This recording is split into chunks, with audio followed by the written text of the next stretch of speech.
In this video, we're going to take a look at Vanguard's online platform and find out why it's the perfect investment solution for pretty much any investor.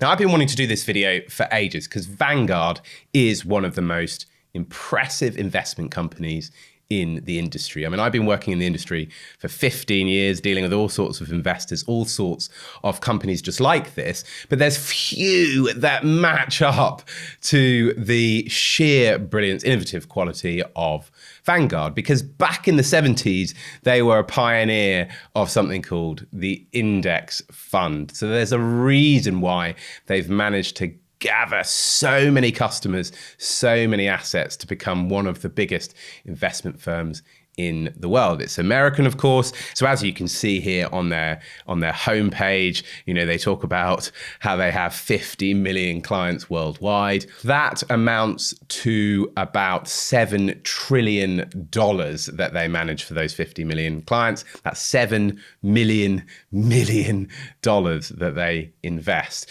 So they're really, really impressive. And I think, jumping onto their homepage, you immediately get a sense of their simplicity and their approach. And I think, just focusing on this a little bit, the reason why they are really straightforward, as they sort of describe here, is because ordinarily in the industry, what a lot of people do is they have an online broker that's separate from the product providers. So if you look at the classic big online brokers here in the UK, you've got someone like Hargreaves Lansdown or Interactive Investor, as you can see here.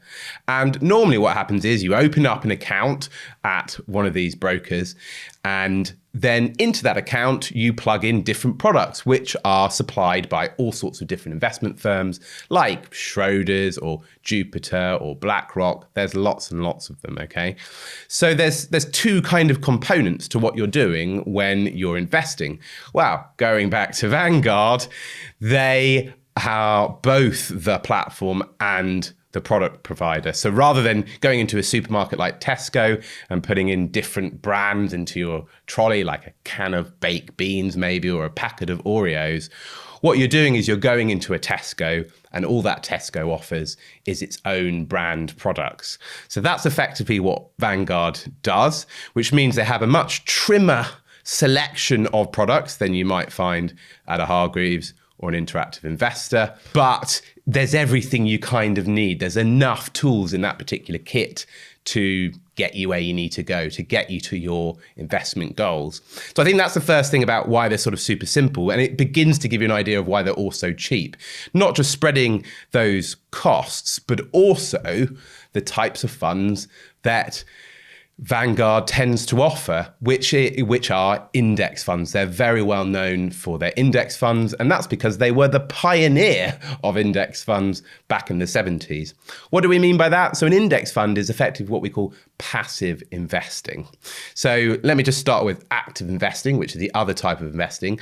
What we had back in the day was a whole bunch of funds that are managed by a fund manager, a professional investor. And what that fund does is let's say it's focused on a particular market like the S&P 500 in the US. What that fund's manager would do is select maybe 50 stocks out of that S&P 500 and put them into a fund. And the hope is the performance of those 50 that they've chosen would beat the market from which they were picked. So it would beat the S&P 500. And that's what you're paying, what are quite high fees, in order to be able to achieve. You're paying a fund manager well so that they pick, use their expertise, their intelligence to pick great stocks. And then what that delivers is a better performance than the market from which they're picking it from. Well, what Vanguard's founder, Jack Bogle, found back in the day was that there was an awful lot of these fund managers who had been paid a lot of money, and they didn't beat the market from which they were picking stocks. They actually underperformed it. So what he came up with this concept, and it's well telegraphed, this is how they describe it, is rather than trying to find a needle in a haystack, why not just buy the haystack? then at least you're guaranteed to get the needle, right? So they developed the index fund, a passive form of investing. It buys all the same stocks in all the same proportions and just replicates that index. So there's no decisions being made over what is a great company and what company isn't looking so hot at the moment. It just buys everything. So it's a FTSE 100 tracker, a FTSE 100 index fund. It would buy the same top 100 companies, the largest 100 companies in the UK. So that's what Vanguard were pioneers of. And they carry that through to today. Why is that a great approach? Because it's very, very low cost. You can cut out lots of fees that go towards the fund manager tool, the research, all that's required in order to pick stocks. You just track something, and that's how they manage to offer much, much lower cost funds. Okay, let's get on to opening an account. So you're thinking about doing some investing. Hopefully you're thinking about doing that over the long term. So the general rule of thumb is that if your goals are anything less than 5 years away, then you don't really want to be thinking about stock market investing because it's quite volatile. You can have periods of time that can last more than a year where things are not so great in the economy and stock market values can be depressed. So what you don't want, if your goal is, let's say it's a year away, you start stock market investing, something bad happens, the value of it goes down, suddenly you need the money back, you're gonna have to sell into a loss. But over time, these things tend to correct. Over time, stock markets tend to go up. The magic number really is 10 years. But what a lot of advisors would say, the guidance is, at least 5 years really, because of that volatility and needing the time to ride that stock market volatility out. But let's say that's kind of what you're thinking about. You're thinking about the long term. Another thing is making sure, because of that stock market volatility, that you've got a pile of cash. So the guidance is generally between 3 to 6 months of your living expenses in cash and in readily available savings account. So that if you suddenly need it, you can just dip into that. You, again, don't need to sell your stock market investments at inopportune times. And I think just the third thing to say is expensive debt. Credit card debt is very expensive. You can't expect to hurdle the rates of interest that you'll pay on your credit card debt with investment gains. So make sure you sort of clear that first before you do any investing. Then you've got to open an account. So the two things are open an account and then put some products into it, right? And what Vanguard offer are 4 different accounts. So there are a few different flavors of accounts that we can open. They come with different features. So that's what I'm going to describe a little bit here, really. The first one is the Stocks and Shares ISA. This is so important, the Stocks and Shares ISA. It is a really unique and amazing and wonderful thing we have in the UK that not a lot of countries have. Japan even copied the idea. They thought it was so good and launched something called the NISA over in Japan. And all it is an account which has an annual limit of how much you can put into that account, as you can see here. £20,000 per tax year. Invest in pretty much anything you like in the stock market, funds, investment trusts, ETFs, trackers, individual shares, individual bonds, whatever it is that you like. And any gains, any income that's kicked out by those investments, no matter how big, are completely free from taxes. You don't even need to tell the government about them. You don't even need to put them in your tax return. That's what's so brilliant about the Stocks and Shares ISA. With a £20,000 a year limit, it covers most of us in the UK, so it's pretty generous, and it is the absolute essential for investing, I would say, because taxes could rack up and they could be really, really expensive on investment gains, on investment income. The other thing about the ISA is that there's no restrictions on withdrawal, so at any point you can liquidate investments and take that cash out, and that's it. It's pretty easy. You just open up an ISA at a platform like this, credit it with some money, and then start investing, basically. There are a couple of flavors. So what Vanguard offer are a supported service, a sort of semi-advised service, which I'm going to describe in just a sec. Then there is the personal pension. So you will have maybe a state pension that you are eligible for later on. You pay for that through national insurance contributions. You then might be, you might be employed and therefore have a workplace pension. You are allowed to also have your own private pension on top of that, as long as the amount that you're contributing to your pension doesn't exceed £60,000 or 100% of earnings, whichever is lower, over a tax year, then fill your boots, really. What's unique about pensions is that they attract tax relief depending on the tax band that you're in. So you might get an extra little bump as well as the money that you're putting in. And they're free from investment taxes too. So similar to the ISA, there's no taxes to pay on any gains. There are limits though. You cannot access a private pension until you're 55, which is rising to 57 in 2028. Also, when you finally come to draw on your pension, unlike the ISA, it is potentially liable for income tax.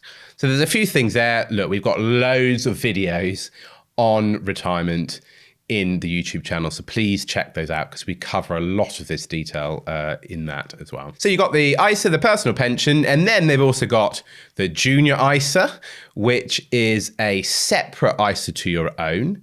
It's, as it suggests, for your children. You're allowed to put up to £9,000 per child into a junior ISA each year. You can invest it in whatever you like, just like a normal ISA.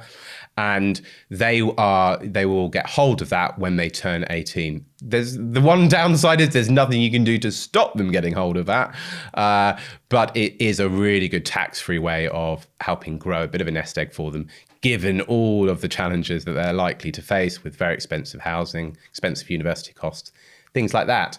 We also have a kids section in the YouTube channel too. So check out some of those videos too, where we specifically look at the junior ISA. Finally, general account. So this is just an account with no government tax protections, nothing like that. And I suppose it is, useful if you've sort of maxed out your contribution limits on these other things. Before, you couldn't open more, before this tax year, before April 6th this year, you couldn't open more than one ISA in the same ISA in a single tax year.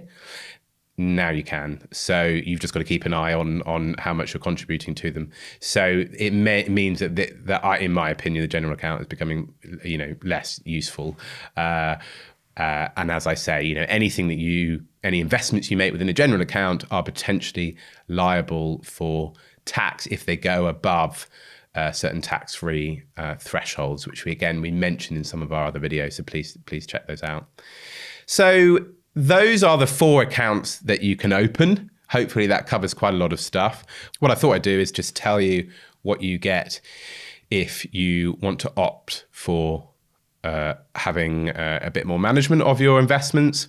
So you can opt to do it yourself or to have someone do a bit of a risk profile on you and give you investments that fit those attitudes to risk. Because when you're thinking about what types of investments are appropriate for you, there are 2 things really. The first is how long away, we sort of covered that, how long away your goals are from today.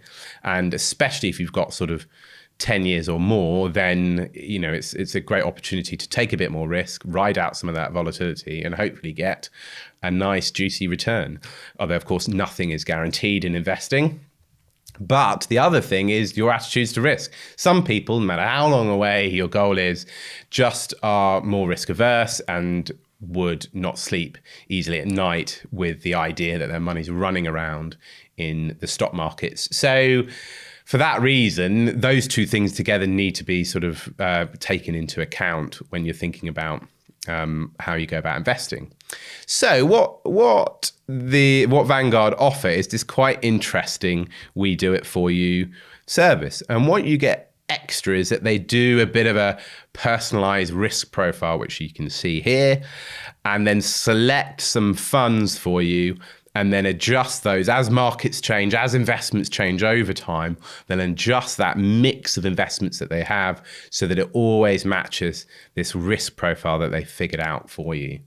So it's quite an interesting little addition. It's not like, it's sort of on the way towards what a financial advisor would do for you, which would be to look at everything in the round, to think about all your different goals, and it's, basically offer a lot more complexity in terms of how how they create a financial plan for you.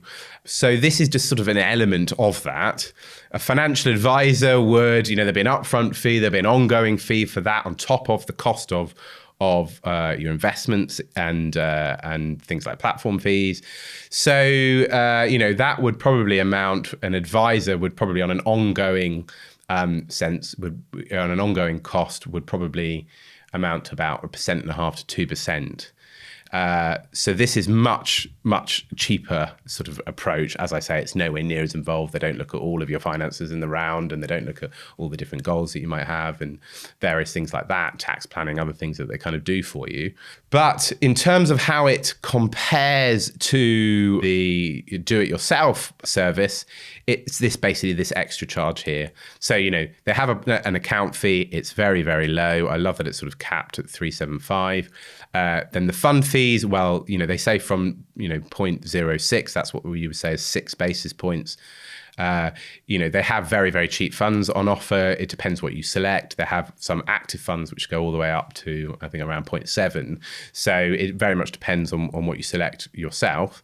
With the funds that they're looking at, they're keeping it to quite low cost ones. So, there's a real focus on cost there. And then there's this sort of management fee on top of it in order to do that risk profile, to select these funds as well. So it means that it costs you a little bit more if you're going to have this service. And it's very much similar with the pension too as well.